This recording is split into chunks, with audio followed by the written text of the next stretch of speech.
How to unbox and set up the HP Color Laser 150 and MFP 170 printer series. First, remove any documents and foam supports from the box.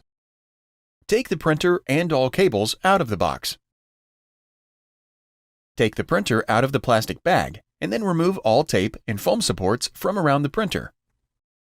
Lift the scanner lid, if your printer has one, remove the foam, and then lower the scanner lid.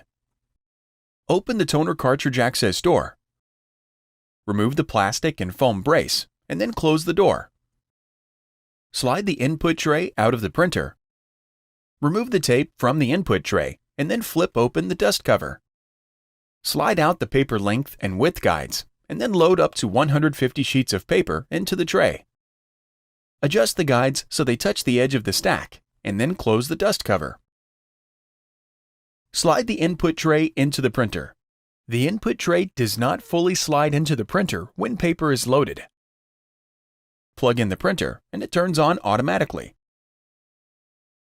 On your computer or mobile device, go to 123.hp.com and follow the prompts to download your printer software.